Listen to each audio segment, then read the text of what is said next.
Greetings! Welcome to our show, Ghosts Are Near, where we discuss various aspects of the paranormal and paranormal investigation. Yes, we do. We do that. We indeed do. I'm your host, Keith Johnson. I am the founder of New England Anomalies Research. With me is my co-host and co-founder, Sandra Johnson. Hey, hi there. And senior member of N.E.A.R, Carl Johnson. I'm getting fairly senior. I'm feeling it these days, yes. We all are.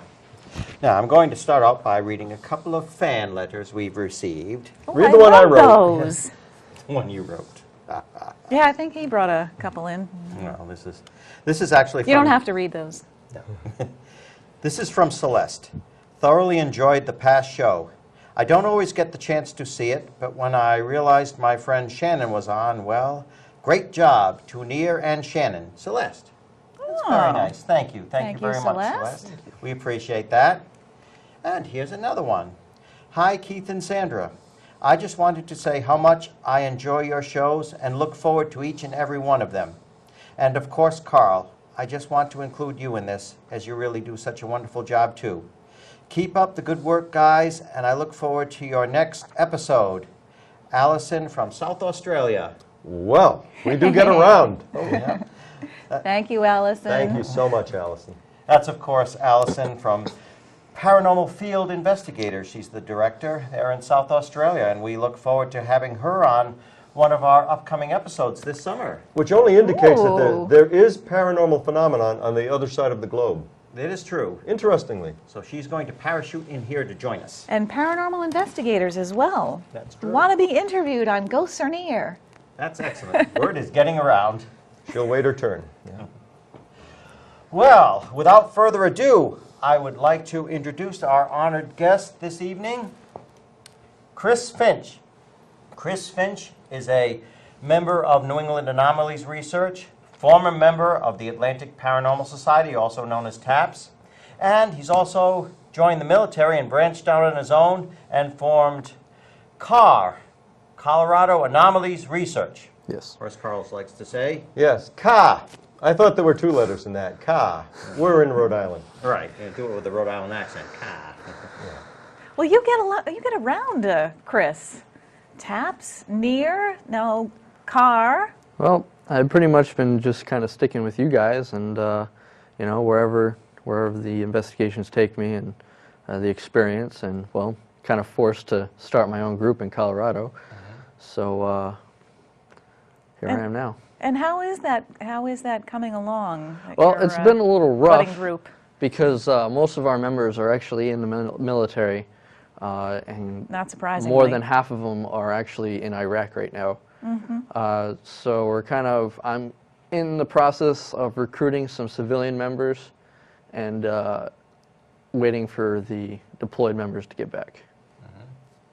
Well, we have a long history with Chris, and it's been a while now. How long has it been now? About 6 years. All right, about 6 years.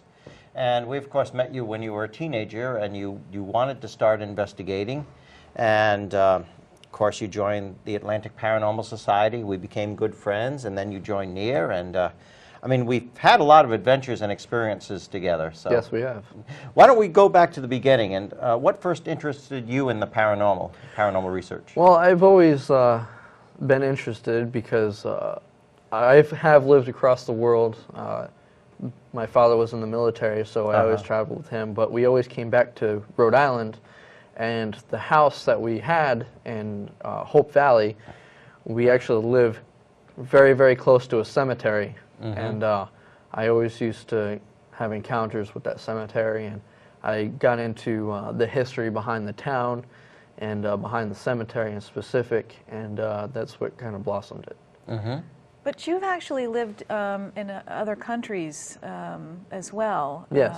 Could you explain, where you lived and if you had any experiences? Well, I had lived in the Philippines on the naval post, and Japan's in a city called Sasebo. It's outside of Nagasaki. I don't really remember much of the Philippines, but according to my mother, I was pretty harassed by paranormal ongoings in the Philippines when I was a baby. When you were a baby? Yeah. I used to see figures and fingers coming out of the ceiling and stuff like that. Oh, that's interesting. It's fascinating. Terrifying for a child to go Yeah, through. I don't remember it though, so. You think thank you blocked God. it out, or just because it was so long ago? Probably because it was so long ago. I was about 1, so. Yeah. So what actually started you wanting to investigate on your own, actually looking for it instead of trying to avoid it? Well, that cemetery that I'm referring to again, actually I theorize has a heavy demonic activity in it due to occultist activity and Right. some very unspeakable things that happened in the cemetery over the course of history. And that energy, if you can call it that, pretty much radiates out of the cemetery into all the surrounding houses. So me being in one of the houses, I have encountered stuff in my home as growing up as a teenager that wasn't explainable. So through TV and just reading books about it, I decided to start doing some stuff on my own. Now, did you have neighbors that were experiencing phenomena as well? Because you mentioned that the whole area. Not that I know of.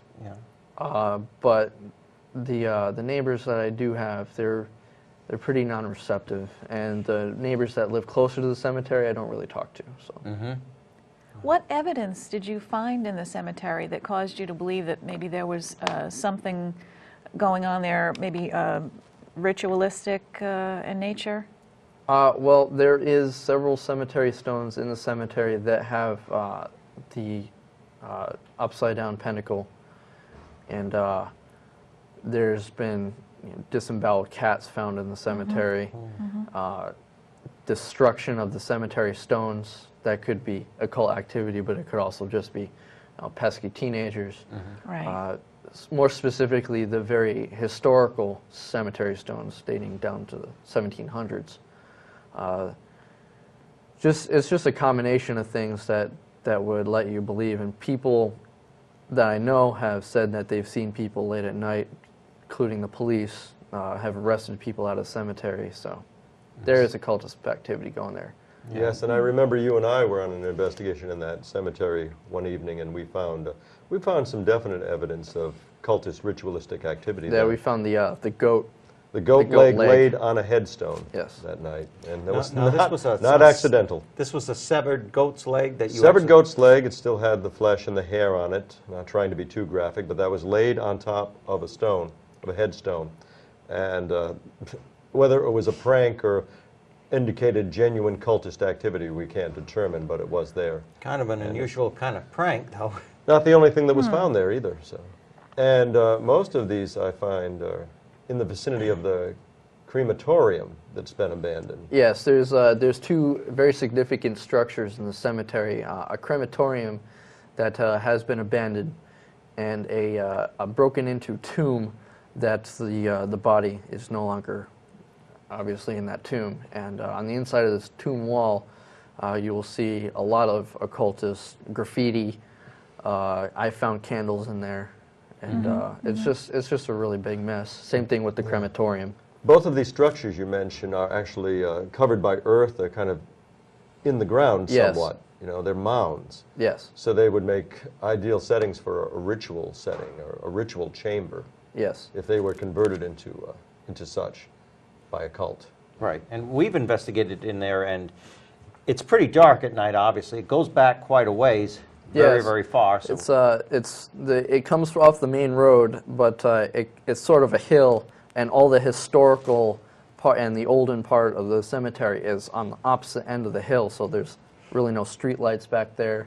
It's surrounded by dense woods. So I mean, it's pretty secluded. So if somebody wanted to do something back there, they could easily get away with it. But it is patrolled by the local police? Very rarely. Hopkins police only run until a certain hour of the night, and then the state police take over, and they don't really have time Right. to go through a cemetery. What about photographic anomalies, though? You have taken pictures in that cemetery. Yes. One photo that I believe that you're in possession of is an And we actually ectoplasmic use mist. in our classes. Yes, it's an ectoplasmic mist. My friend and I, we were going through the cemetery and just poking around with the camera and trying to get some EVPs and some other evidence, and she happened to snap this photo of an ectoplasmic mist kind of surrounding some of the more historical cemeteries, stones in the yard. Okay. Well, let's get into how you became more and more involved with actual paranormal research and investigation from a practical standpoint. Of course, you did join the Atlantic Paranormal Society. Yes. Tell us about that, your adventures with that, how we all met. And Well, I joined when I was 18 because a paranormal group that's more responsible shouldn't have an adolescent on their team because of obvious risk factors. So Right. when I did turn actually the day of my birthday, I contacted the members of TAPS and got involved with them almost immediately on their next meeting. And my first investigation was in, I believe, Massachusetts. Yes, in an it was, apartment complex. Yes. And I remember it well. that was quite interesting. I found out a lot about how a paranormal investigation actually works, even though it was quite cramped quarters. Yes, right. But there was I believe, some EVPs and a few possible orbs gathered from that investigation. Yes, yeah, there was a lot of energy there. But nothing major. Right. But I still, that was my first investigation. That's what got me into this whole ordeal. What can you tell us any other interesting things that may have happened to you? First of all, on when you were involved with TAPS, on any investigations, anything that stands out in your mind, anything that was disturbing or anecdotal? There was an investigation. It was kind of a field trip investigation. I'm sure you guys remember it quite clearly. We were still with TAPS. It was at a cemetery, and it was in Rhode Island. Yeah. But there's supposed to be a lady in white there. Yes, I know the cemetery well. Yeah. I got psychically attacked there, and it was a very oppressing feeling. It felt like I was very, very depressed. You were actually kind of knocked down, weren't you? Knocked Yeah, down? I was kind of knocked against the tree, not physically, but like I kind of got weak and didn't really. Well, I can't even say I was physically weak. I just didn't want to stand up. I lost my motivation to sort of exist at that point for whatever reason. That sounds disturbing. Yeah, it was a very overpowering feeling, but and it continued to happen even outside the cemetery until we got a fairly good distance away. Well, you are among the individuals that do have a certain amount of sensitivity. I mean, I believe we all do, but you I don't kind know of if he could be termed an empath. an empathic or Empathic. sensitive. Perhaps you don't accept any of those labels or embrace those But you did have to concepts. deal with that, though. I do have to deal with it, but I try not to make it an overt point to use that in the investigations. I mean, when I was younger, I did because that's all I knew. But now, if I were to investigate, I try to use the scientific evidence first, even though I might be getting feelings or any kind of, I don't know, psychic impression, I guess you could say. I try to kind of ignore it, but put it in a back file. But it can be very useful. Speaking of our old TAPS days, I remember there was one case that we went on, we were assisting N.E.A.R, New England Paranormal, in Albany, New York.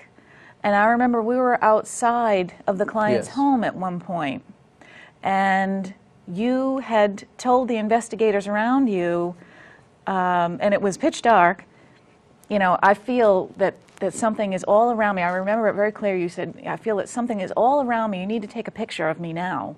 And sure enough, and it's too bad we don't have the picture to show, it was a very dramatic picture. They looked to be like plasma lights just completely surrounding you. I remember that night quite clearly, but yes, it does come in handy sometimes, but it's not something that you want to feed into 100%. No, of course not. That like some people might. But the important thing is that you were able to confirm Yes. that yes, your feeling was genuine. There was Yes. something there. And I think, that's very important for, any kind of, whenever you utilize the services of a sensitive or psychic in paranormal investigation, you need to be able to confirm those feelings and those observations by that Right. Yes, most individual. definitely. Right, the worst that could happen is we just get a picture of you with no Yeah. anomalies. But Yeah. in this case, we did get anomalies. Precisely, yeah. Yeah. So going ahead, of course, we developed N.E.A.R, New England Anomalies Research, because in the Atlantic Paranormal Society, of course, ghost hunters, the advent of ghost hunters, and things just I've got heard so- of them. Yes, exactly. Things just got so complicated, I guess you could say, with going out on the road, and of course there was all these cases, these home cases that needed attention too. So we kind of branched out on our own, and of course we were lucky enough to have Chris join New England Anomalies Research as well. Yes. Yeah. And I remember one of our very first cases as N.E.A.R was the Stagecoach Inn, which is now known as Tavern on the Main. Yes, I remember that investigation. It was quite interesting. Yeah, I Uh, thought that was a very interesting night. it was, There's something almost always going on there. yeah, I was only there that once, but I believe we caught what appeared to be a genuine orb, couple orb photographs. Right. I don't remember any It's EVPs different, very or different from dust. Yeah. But, one investigation during the beginning of N.E.A.R that does stick out in my mind is an investigation in Massachusetts in a historical home. We were with another paranormal group right. investigating there, and after they had left, I was with Sandra in the upstairs, and as we were rounding a corner, we heard a voice scream out my name, and Keith was standing at the bottom of the stairs, so I thought it was him, and he snapped a picture of me, didn't know what was going on. I was like, "Did you say my name?" "No." "Oh, okay." Right. Yeah, but the interesting thing is you weren't the only one that heard it. Yeah. You know, Right, right, it would have been exactly. one thing if, you know, if you And it had was- been the only one to hear it. It was really powerful, too. It was like, "Chris!" You know, it was like, okay. Yeah, I didn't hear it, but you did.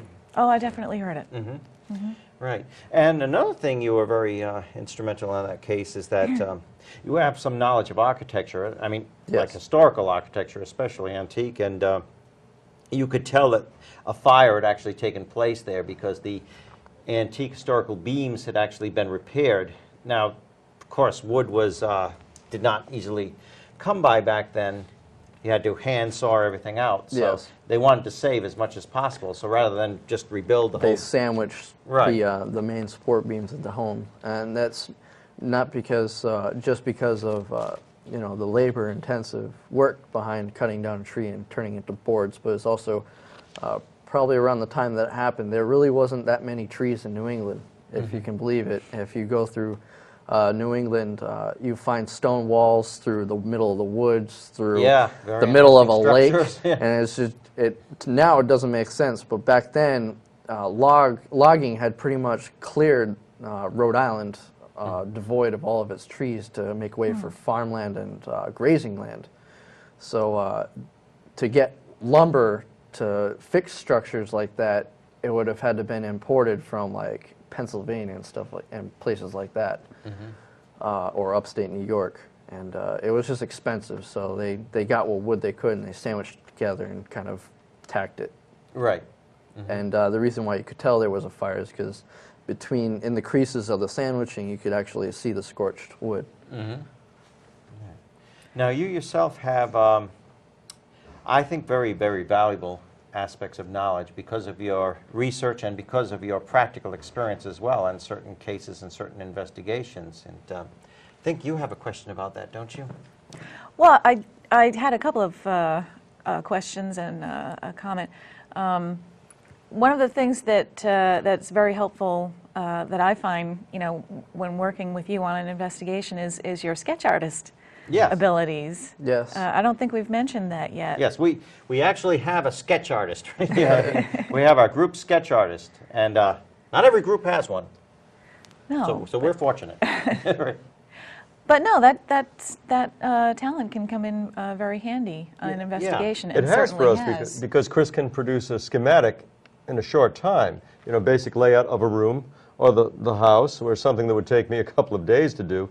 He has the ability to just draw this out and give a pretty good rendition of what this structure looks like. Right. You know, where the rooms are placed. And all Yeah, that, let which is me valuable. clarify that this is not like automatic drawing or No, automatic no, not writing. at It's all. not that you're picking up and just sketching. It's that, No, he's just a talented artist. yeah, like suppose somebody, a client, has seen a spirit form, nobody else has seen it, and they want to describe what they've seen. Of course, we have no photographs of it, but they'll describe, like a police sketch artist. Yes, very much is what you do. So, and if for case records and stuff, in case you have to go back, you always have that reference to fall on rather than somebody constantly giving you the description word of mouth. You can have something hard evidence to refer Yeah, back and to. It's like, oh, okay, well, this might be, something we saw in this photo. Right. Or, the architectural layouts of the buildings is because EMF readings can be caused by electrical conduits, heavy piping, and flowing water. So I sketch all that stuff out. So if we do get an electrical spike in a room, it's, genuine, not the big screen TV or the Exactly. power converter Yeah. underneath the floor. Very And good. that's what the point that I wanted to bring out was that it's very helpful when you're trying to actually, debunk a haunting Right. or certain aspects of a case. So you have a visual snapshot, Yes. so to speak. Yeah. Chris, if I may ask you, do you and your lovely wife, Becky, who's a member of our studio audience Yes. Hi, this Becky. evening, Becky's. you knew we with were us going to today. point you out. Yeah. But do you have any plans to move back to the East Coast? Because you're a valuable resource for us. Yes, I intend to try to, if I can, train up the members of N.E.A.R well enough so one of the members can take over. Because of the limitations with the military. Yes, and then in November I'll be re-enlisting in the military, in the Army, and I'm going to try to get a posted change to upstate New York, which will be only about 6 Beautiful. hours away from Rhode Island, and I can open up another branch of New England anomalies research. Beautiful Wonderful. area. And you'll have group members that have the valuable training provided by you down there in Colorado, and I think that's great. That's wonderful. Or how about N.E.A.R, N-Y-A-R, New York Anomalies Research. Right. Just call N.E.A.R when you're in that area. Right. Yeah. Chris, I wanted to ask you about, we were touching a few minutes ago on your perceptive abilities, some of them perhaps psychic, sensitive. Do you put up screens or filters? How do you block out what you don't want? How do you keep from receiving all the time? I mean, what does somebody do when they're that sensitive to impressions? I guess ignore it. That's Well, you don't really feel that you're actually extremely sensitive or psychic. I mean, Not you to do the pick point up of- impressions, but Right. it's I not mean, something. At this point, you don't really get overwhelmed by it. I don't walk into a cemetery and be like, oh, they're talking to me, Right, or oh, I see a name, or they're standing over there. It's more like, yeah, there's somebody in this area. No, there isn't, kind of thing. So you're like a beacon, kind of. Yeah, it's more like, yeah, I mean, it's pretty much general. I have felt the psychic attack before, but as specifically at demonic investigations, like the case in New York that I commonly refer back to, and That's actually was going to be my next question / comment. Many paranormal research groups don't want to get involved in human cases. Now, obviously, N.E.A.R specializes in helping clients with potential in human cases. And I know that you're not hesitant to get involved where the demonic is concerned. oh, absolutely not. In fact, I enjoy it. Right, and that's kind of an unusual aspect because, as you well know from experience, a lot of investigators, a lot of groups, they don't want to touch a potentially inhuman case. Yes. I mean, that's a lot of times while we're called in. It's because of the violence. And understandably so, understandably the so. violence and the anger and the feelings that you can bring home with you afterwards in the That's- yes, investigation. very, very dangerous. And during the investigation, it's a lot more unpredictable than a human encounter. Plus, you're not dealing anymore with a disembodied person who can only do so much. You're now dealing with the forces of, from a Christian point of view, heaven and hell. So I don't mind it because as a Christian, I believe that good Christian has the power ordained by God to remove these demons from the locations just by knowing Jesus. I still go to investigation and let the people that are at the investigation open to their own religious beliefs. Right. Don't get me wrong, just like you guys do. But I take a Christian standpoint by it, and I enjoy the demonic cases because they seem to reveal more hard evidence, scientific evidence. Yes. And it's just a feeling of satisfaction once you do help these people that and don't know what to do. Some of these people are very overwhelmed. They feel they have really nowhere else to turn, and so when someone comes in, you know, to help and knows what they're doing and can help, that's quite a relief to them. You know, so. Do you think that you have ever had anything follow you from one of these cases? Have you ever, quote unquote, brought something home? I'm not really sure. There is I theorize to be a demonic entity at the cemetery that I've always lived next to. So if I had brought something home when I was investigating here in Rhode Island, I wouldn't have known it because it could have been, you know, the entity that's in the cemetery or the entity that was brought home. Well, But with some of that, sorry to interrupt, with some of that human activity we suspect is there, I think they could replenish the inhuman presence yes. just through their ritual activity, draw more in. Can be dispelled, but then it's replenished. Well, believe it or not, time is almost up already. We only have a couple of minutes left. But I would like to ask, what advice do you have for people who are new to the world of paranormal investigation, as you were, as we all were at one time? What advice would you give? Be careful. Always gain permission for gaining access to public cemeteries and public and buildings that are condemned. Gain permission from the police or the town. Always be ready to snap a photo. Never go alone, and just be very open-minded. That's great. That's where I come up short, with always being at the ready to snap that photo. I miss opportunities.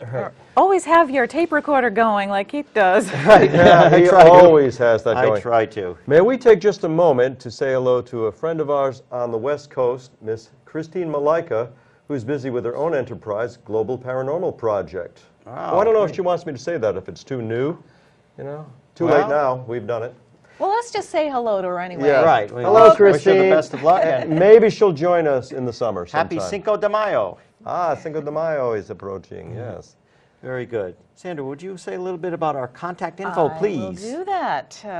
We at N.E.A.R are always available to research alleged hauntings or assist those of you who may be experiencing unexplained phenomena in your home or place of business. And we'd also like to hear from you if you have a show suggestion or would even like to be a guest like our Mr. Chris Finch here on Ghosts Are Near. And his shy wife, Becky. Give us a shout at ghostsarnear@cox.net, and of course we will believe you. And you can contact me through them if you need me in Colorado. Right. Very Yes, good. indeed. Very good. And Chris, I promise you'll come back again. I will. Great.